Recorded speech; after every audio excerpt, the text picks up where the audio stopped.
ચાલો આજે આપણે વાત કરીએ અબ્દુલ કલામજીની.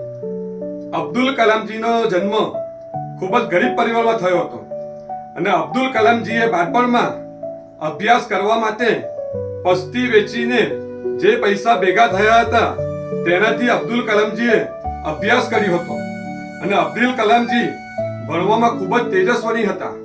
ત્યાર પછી અબ્દુલ કલામજી મોટા થયા અને મોટા થયા ત્યારે અબ્દુલ કલામજીને પાયલોટ બનવું હતું અને તે સમયે અબ્દુલ કલામજી પાસે રૂપિયા ન હતા.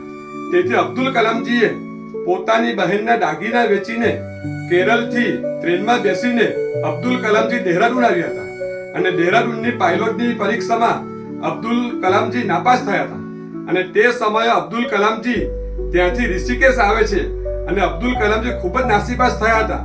તેથી અબ્દુલ કલામજી ગંગા નદીના કિનારે બેસે છે અને વિચારે છે કે હું ગંગા નદીમાં હું ડૂબીને આત્મહત્યા કરી નાખું. અને તે સમયે ત્યાંથી શિવાનંદજી મહારાજ ત્યાંથી પસાર થતા હોય છે અને શિવાનંદજી મહારાજ અબ્દુલ કલામજીને જોવે છે.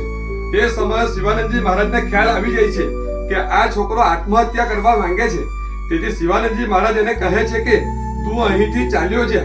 ત્યારે અબ્દુલ કલામજી કહે છે કે મહારાજ, મેં આટલી બધી એક્ઝામમાં આટલી બધી મેં મહેનત કરી છતાં હું પાયલોટની પરીક્ષામાં હું નાપાસ થયો છું. તે સમયે શિવાનંદજી મહારાજ અબ્દુલ કલામજીને થોડા રૂપિયા આપે છે અને કહે છે કે તારી પાસે પાછા રિટર્ન જવા માટે તારી પાસે પૈસા પણ નથી, તે મને ખબર છે, પણ તું નાસીપાસ ના થા અને તું અહીંથી આ પૈસા મારી પાસે પૈસા લઈને તું અહીંથી ચાલ્યો જા. અને તે સમયે અબ્દુલ કલામજી શિવાનંદજી મહારાજને કહે છે કે મહારાજ, મેં આટલી બધી મહેનત કરવા છતાં પણ હું નાપાસ થયો, તેનું કારણ શું છે? તે સમયે શિવાનંદજી મહારાજ થોડા સ્મિત આપીને કહે છે કે બેટા, તારે તારી જિંદગીમાં ઘણું બધું કરવાનું બાકી છે અને તું જે અત્યારે નાપાસ થયો છે એનાથી તું નારાજ ના થા, નિરાશ ના થા, કારણ કે એક સમય એવો આવશે કે તારું ભારત દેશમાં નહીં પણ દુનિયામાં તારું નામ થશે.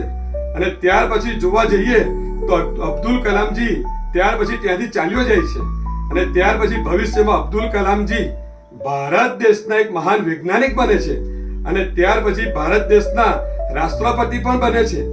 મોરલ ઓફ ધ સ્ટોરી, આપણે આપણી જીવનમાં જ્યારે તકલીફ પડે છે ત્યારે ઘણા હતાશ થઈએ છીએ. અમુક વાર આપણે આપણી પરીક્ષાઓમાં નાપાસ થઈએ છીએ. તે સમયે આપણે વિચારીએ છીએ કે ભગવાને મારી સાથે આવું કેમ કર્યું છે, પણ ભગવાન બધા માટે સારું જ કરતા હોય છે. તેથી મોરલ ઓફ ધ સ્ટોરી કે જ્યારે તમે નિષ્ફળ જાઓ છો ત્યારે તમારે એક જ વસ્તુ વિચારવાનું કે ભગવાને મારા માટે આના કરતા પણ કંઈ સારું કર્યું હશે, તેથી જ હું અત્યારે નિષ્ફળ ગયો છું.